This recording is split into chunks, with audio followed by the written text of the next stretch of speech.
All right. It's another week here at East Carolina Rides. Welcome back, Brian. Good morning, Bob. Good morning. So we went to the negotiation table, worked out a couple things. Was it like 6 Saturdays out of the year I get to take off or something like that? I don't remember exactly. I'll bring it up later when I got to take a Saturday off. But sounds like we got ourselves a new co-host. Well, as they say in Hollywood and everything, my people got with your people, and we were able to hammer everything That's out. right. So, I told Brian to get with my agent. Well, you made me so comfortable in the chair, to be quite honest with you, and everything. And it's a natural fit. It's a natural fit, honestly. I feel like our personalities are a little different, and it just brings a dynamic element to what we can offer on the podcast. We're gonna kind of take off on a different route today. We keep trying to go to an outline. I think it's working, but we're flexible, and that's been kind of the mainstay of this podcast. Is that it sometimes gets off the rails. We get off into tangents and talk about things. We talk about an outline being a suggestion, but you have to have a way to start, and some goals to focus on what you want to relay out to the folks. So, I mean, it is a suggestion, but you have to follow it some way. Yeah. I think we would be in here for an hour and a half, just sitting there talking about this and that. It's almost like morning meetings. If you don't go in with a game plan, I don't host morning meetings, but I know y'all have. You have to keep it within the time frame. We got to get downstairs and sell some cars. I got a philosophy on the meetings and time. Mm-hmm. I think that if a meeting lasts any longer than about 12 to 15 minutes, you've lost people. If you on regular scheduled meetings, on their eyes. It's not like you're a guest host and you're talking to people one time in a year where you can hold their attention for an hour. Mm-hmm. If you have a morning sales meeting 3 or 4 times a week to go ahead and set up your salespeople's day, to give them tips, bits, and nuggets of information and all that, about 12 to 15 minutes should be the max to keep their attention. After about 12 to 15 minutes, you start to see people's eyes wander, and I think salespeople are naturally got a little bit of ADHD.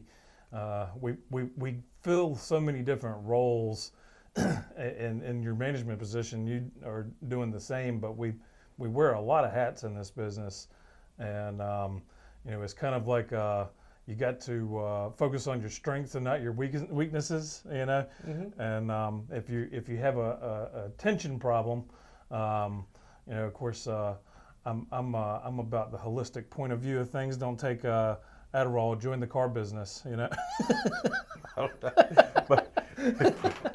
But it's a natural medicine. If your attention span goes all over the place, the car business is a natural fit because there's things going on all the time. Mm-hmm. Yep.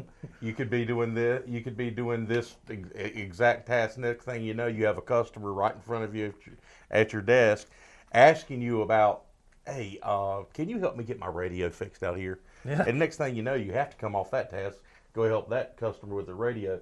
Well, as you're walking back into the building, you see somebody out there. Right. That task is still to be undone, still undone at your table, but you're going to go out there and wait on that customer. Yeah, so that's a good point because it happens to me literally probably every day, and I have to write things down. I know you like to write things down. That's probably some of the things that as technology has emerged, a lot of these newer salespeople maybe have gotten away from that. They'll type it in their phone or they'll type it on the keyboard or something like that.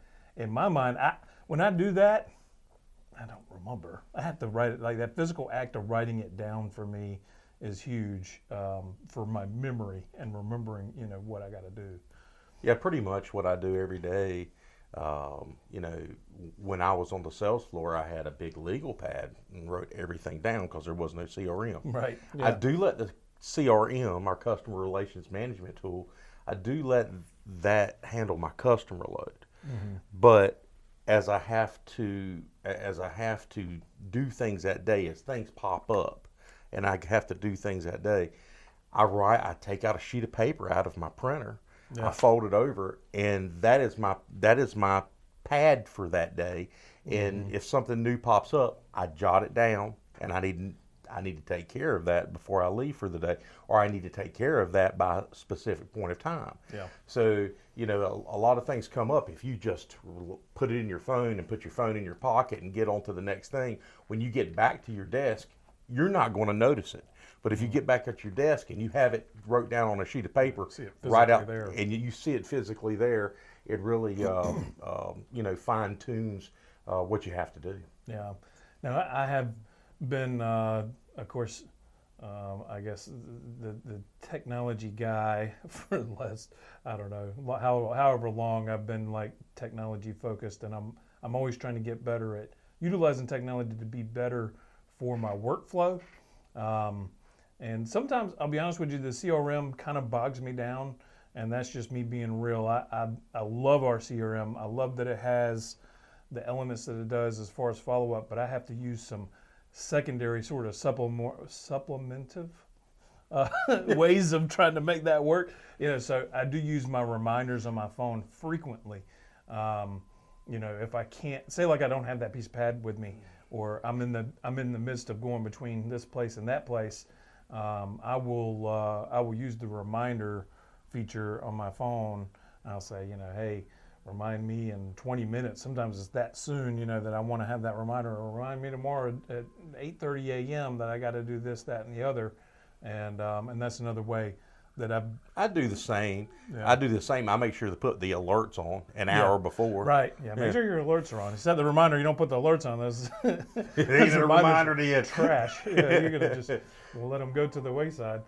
But yeah, technology has made it a little easier to stay in touch. And you know, we had on the outline sort of focused a little bit on you know, what a salesperson's superpower could be. Especially when you are just starting in the business, if you make it a good habit, you know, following up with customers and asking for referrals.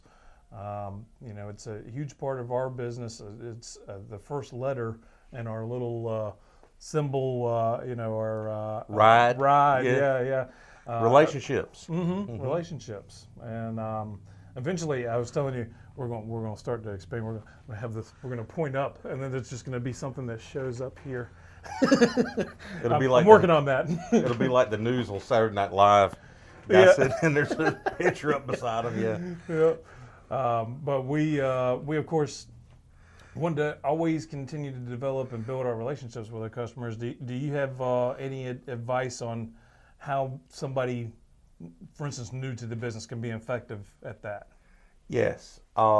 First and foremost, every person new in the business, every single one of you have got friends and family. Friends and family, friends and family. That's where you start at as far as your networking and your referral system goes. Yeah. You need, whenever you join your dealership, you need to ask your dealership what the referral policy is. Okay? So so if somebody refers us a customer, we pay them $100, right? If that customer buys, obviously. Right. But you need to find out first of all, what your dealership pays for referrals. Then you need to communicate that with cousins, friends, immediate family, and anybody that you may know. Convenience store clerks. Everybody stops in a convenience store, you know, 3 or 4 or 5 times a week. Yeah. That convenience store clerk and you develop a relationship over time. You know, if that person stays at that store for, you know, a good bit of time, you're going to develop a relationship. Use that relationship because that convenience store clerk talks to a lot of people a day, you know. Absolutely. And tell them about your referral process. You have probably, if you're driving back and forth to work, you probably have an insurance agent. Yeah. Okay. Yeah, a lot of people don't realize they've got a network of people before they ever step foot on the lot and start selling. Yeah, and if your insurance agent is Geico, okay, well, you got me on that one. Okay, so you don't really have you don't really have an agent. You can call the 800 number. Hey, by the way. Yeah, but if your agent is Austin Shackelford at Farm Bureau, hey Austin, you know, you've got a relationship with them. Yeah, those are the people that you have to use when you first get into the business. Then whenever you start selling and you sell customers, keep up with them. I call it gardening your customers, right? It's about relationships in this business. The more relationships you can establish, the more long-lasting relationships you can establish, the better off you're going to be. Yeah. Those folks will then be what's called advocates for you, okay? And once That's you have huge. once you have customers that are advocates for you, then your job just got a whole lot easier, because now you have customers that already bought, they already trust you, they already know you're not going to lead anybody that they refer to you down the wrong path. Right. And all they basically want their friends to have is the same experience that they have. Yeah. It's pretty simple. No. So, starting out, it's just friends, family, and who you know and who you come in frequent contact to whenever you're first starting out. Blend that in whenever you're at the car lot now, let's say 3-6 months. Blend that in with the people that you've already sold, okay, and then use that. Another thing, whenever you do sell a car, new, used, follow up with that customer. Make sure that you don't ask them about the car all the time. Sure, Right. how's your car getting along, all this. But the key thing about it is how are you doing? That's right. How are you doing? Yep. And I'm going to tell you, through fruitful conversation and everything, relationships are blossomed. And that's one of the things that I really love about this business is all the relationships, professional, have turned into personal relationships. Customers that purchased a car from me have now purchased 10 cars. Their children have come of age.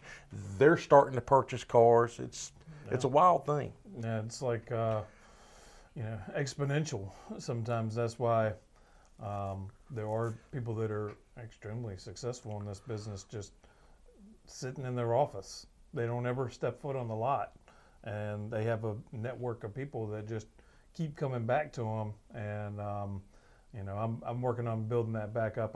When I took my long lunch break, I lost a little bit of that, and and I'm making up for it. And I need to continue to cultivate it. And I love that you mentioned it as sort of that analogy of almost like a garden, that you have to tend and take care of.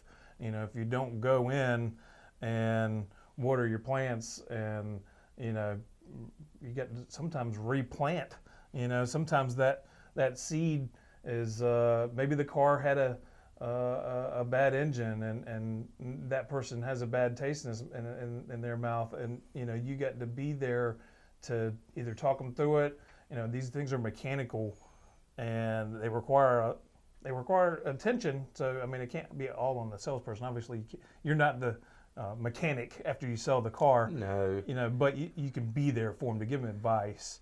Yeah, and the whole thing, when one of your customers, and I actually was talking to one of my good customers, Mr. Ippolito, about this yesterday. He goes, how you doing today? I said, well, there's a lot of opportunities out here. I just helped someone out with trouble they were having with their vehicle and everything. And he goes, that's interesting. You called it an opportunity. And I kind of went on to explain to him. I said, well, some people would call them problems. Right. Look, yeah, they are problems, right? But don't treat them as problems. Treat them as an opportunity to help someone. That's what it's all about. To me, yes, have I sold a brand new vehicle before as a manager or as a salesperson, and the day of something go wrong with that brand new vehicle?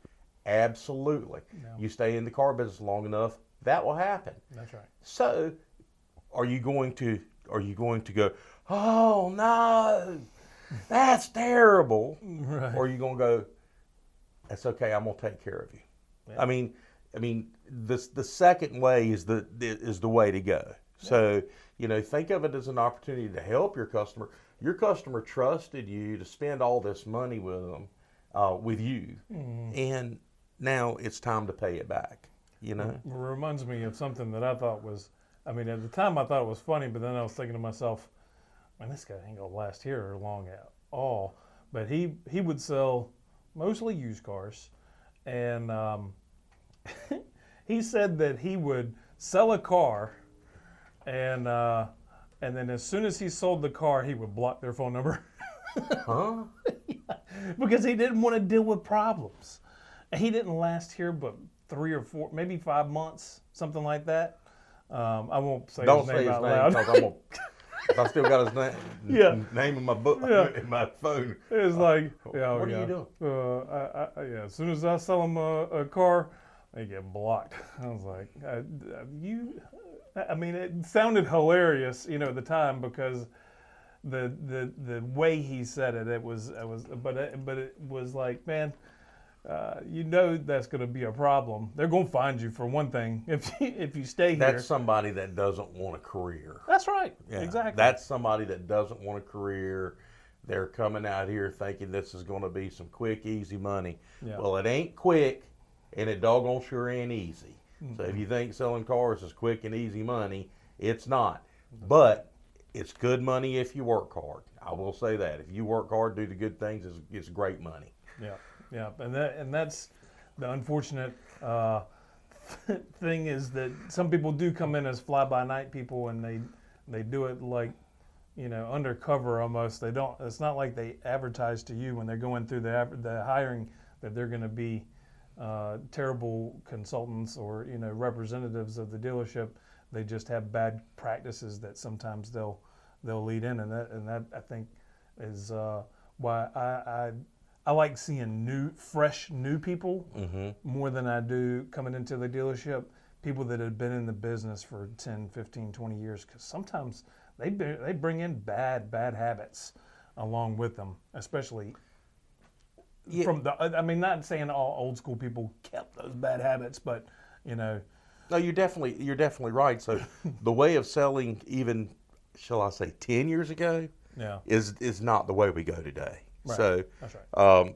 You're right. Some people can bring in bad habits, but you can also manage those bad habits and say, this is what this dealership used to do. Let me show you the way that we do it. Right. And then unlearn some things. And then it's up to them to correct. You know. Right. So yeah, I think that's a part of becoming as far as in the longevity side of things, is learning those good habits, stealing the good stuff, and that's something that when I started, that was the advice that was given to me.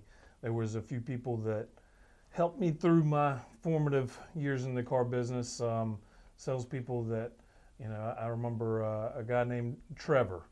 He helped me. He's a big fella. Big Trev. Yeah, and really great guy. He is. He's a great guy. I think he's still in the car business, but running a side business. He's very entrepreneurial, and I think he's got a dumpster business in the western part of the state or something. Yeah. Good fellow though. Yeah. So he taught me a few things. For one thing, back then I was still much more sort of like in the customer service clerk sort of mindset. And, I just wasn't very aggressive. I would take numbers to the table, and I wouldn't defend what I had. I just kind of laid them there, and I didn't push, which I know sounds counterintuitive in the car business. You don't want a pushy salesperson, but I learned a lot from him on how to represent it, and that, hey, look, we are a business, and that we are here to make a profit. Profit's not a bad word, and we can both win. The customer and the dealership can both win at the same time. But we go up to the desk sometimes. That confrontation, I was maybe afraid of the confrontation. I don't know. I've embraced it in the last 10, 11 years. But it was scary for me. I was like nervous every time I bring this. I'm glad you said that, because confrontation is natural in negotiation.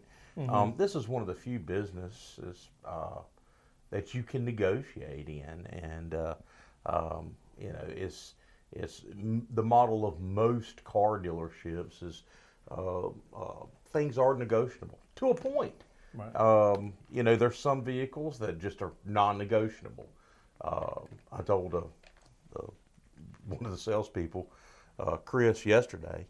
I said, "Look, man, 18 Suburban with low miles. I'm not going to have a problem selling that vehicle. No. And here you are asking for a discount. There's a lot of vehicles out here on this lot I'm worried about. That Suburban ain't one of them. Yep. And so you have to realize what vehicle you're on too. But to the most part, anytime you have negotiation going on, a customer's trying to look after their family's best, best footing. That's right. And you, as the sales consultant representing the dealership, is trying to look after the dealership and your best interest too. Mm-hmm. Sometimes in negotiating. Now I'm going back years to when I'm on the floor, but one of the things that I was taught was, to kind of say, look, I'm on your side too, Mr. Customer, but look, what you're asking for is just simply something I can't do as a salesperson. I can't do this as a salesperson because I'm not going to be able to feed my family on this deal. And that is the truth. I'm not going to be able to feed my family on this deal, so it's really not worth it. We've got to come up with something here that's going to be beneficial for both of us. That's right. When the customers can relate to you that, hey, if they're asking for a $2,000 discount, well, $2,000 discount and everything, that's going to rip $500 out of your pocket, right? Right. Well, that $500, in my particular case, my wife, my 2 children and stuff like that at the house, that's going to rip that away from them. So maybe we can negotiate this out a little bit further and everything come up to a mutual understanding. Yeah. When you get down to a personal level of negotiation, there is room for movement, but there's also got to be room for collaboration between each other too, and that's what makes a deal. Yeah, that's why in this business it sounds trivial in that when people are learning the steps of the sale, they may think that meet and greet and developing rapport is fluff or something. But look, we are people. They are people. We're going to come together. We've got to at least have some we're going to find something that we can relate on, whether it be that you got kids or you got maybe a hobby that you both are into, or maybe just the fact that you both like cars or whatever. But building rapport allows that moment coming to the table, because up until then, you kind of developed a bit of a friendship, a relationship, you kind of have to. It's almost like you're drawing a little bit of a line in the sand, because then at that point it's business. But you can add that element that it is, we can come together this and be friendly about it. Oftentimes, I think, from my position now, mm-hmm. Oftentimes I think that a salesperson and a customer are going through something together. Mm.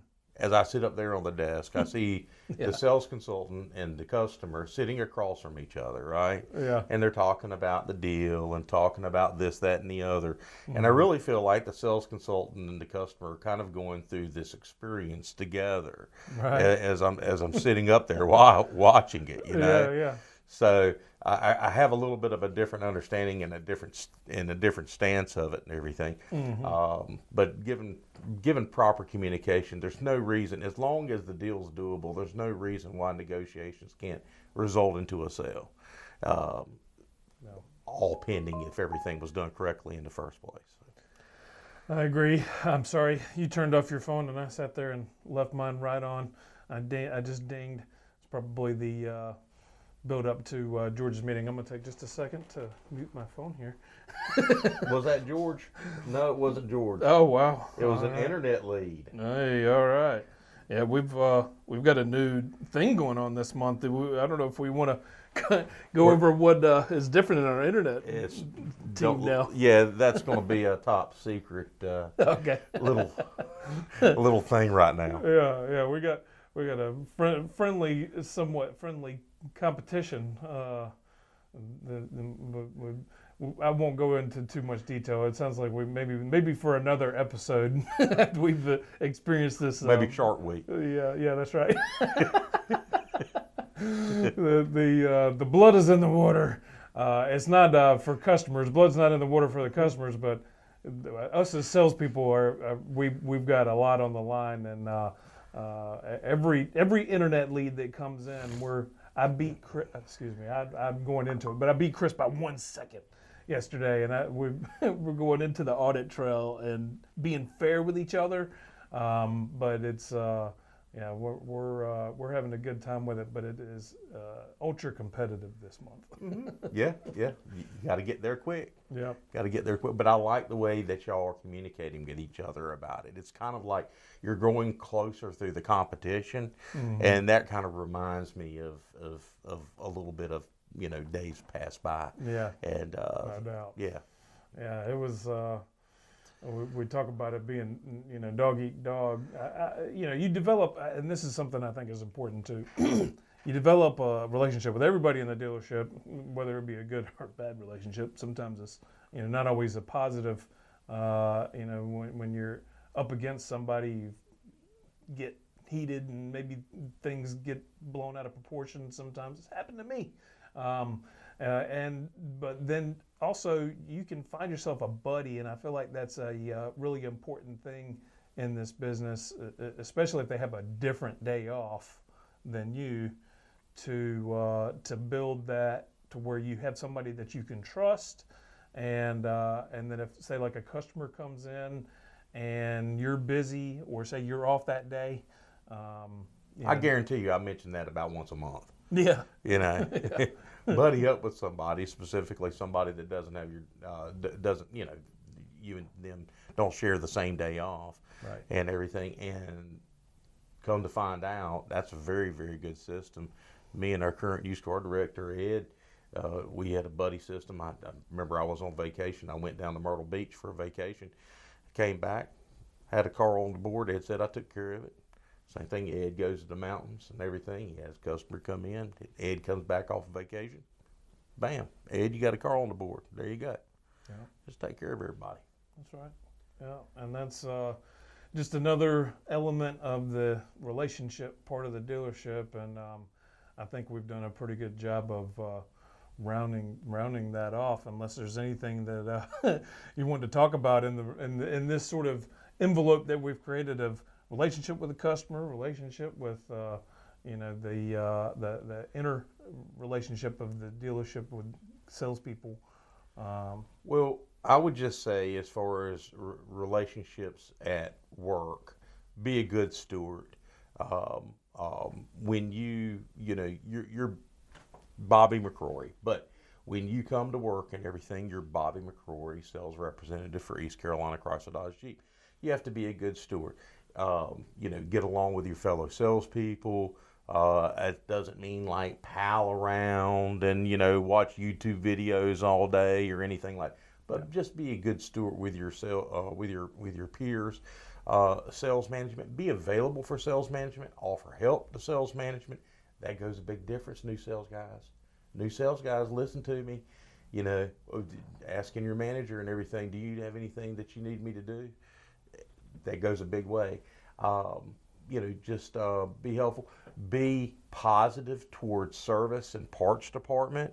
Those guys, you're going to need those guys in order to succeed long term in this business. Mm-hmm. Treat your detail guys great.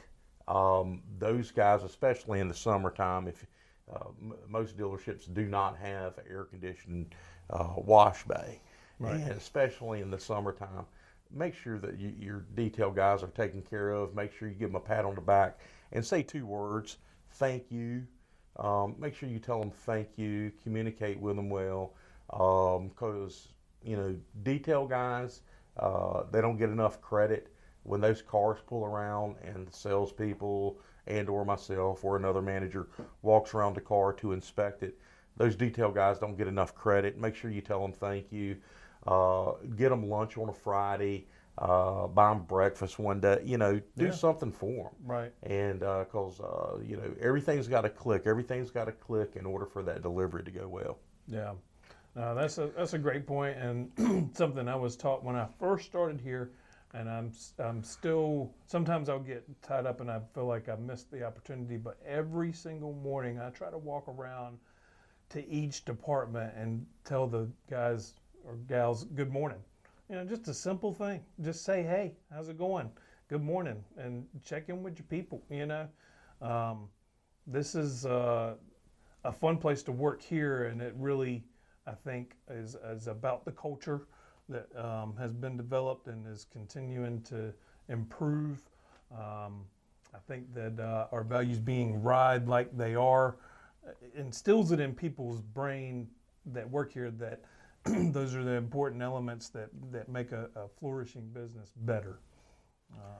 I tell every new person that we hire here, and at my position every time, sometimes I meet new parts people, sometimes I meet somebody new in service. Yeah. And I said, well, you've been hired based upon the values of RIDE, relationships, integrity, discipline, and excellence. And I take those values to heart. Mm-hmm. I take those values to heart. One of the best things that we did was come up with RIDE as our value solution to this dealership for our mission and vision. And, you cannot go wrong in any industry, but especially in the car industry, with developing long-lasting key relationships that returns the favor by referring customers to you. You cannot beat word of mouth of advertising. Newspapers a thing of the past. Radio's a little bit, television's a little bit, but advertising and everything, you can spend as much as you want to on digital advertising, which is where everything is now. Mm-hmm. Word of mouth is the best advertising you can get. Absolutely. And everybody needs to remember that. Real people meeting real people and talking good graces about you and or East Carolina Chrysler Dodge Jeep is what it's all about. Yep. So. Yep, for sure. Well, Brian, I think we probably it isn't need over to with yet, is it? Wrap. Yeah, is it over? We got to get it wrapped up, man. We got Good Lord, George's how much meeting the time flies. And this was another successful podcast at East Carolina Rides with the hottest podcast in the automotive industry, I say. Absolutely. We're going to keep building on the foundation, and we are evolving with our new co-host Brian Rogers, and you are greatly appreciated around the dealership, and I appreciate you joining me here. Thank because it's a blast every week. I appreciate the opportunity. I really do. We're gonna continue to see how each week goes, and I'm gonna add some elements. We're gonna keep getting better. So keep liking, subscribing, comment. Any interaction that I have, it helps me to want to continue to be better and to turn this into, like you said, the best automotive podcast, which I think, like you said, it is. You have to believe it into existence. Yeah, that's right. Absolutely, you believe something into existence. That's the way I operate. That's right. I believe it. It's going to happen. It will happen. That's and right. You just wait until it does. We're manifesting it right before your eyes. So thanks again for joining, though, guys, and we'll see you next week. See ya. Later.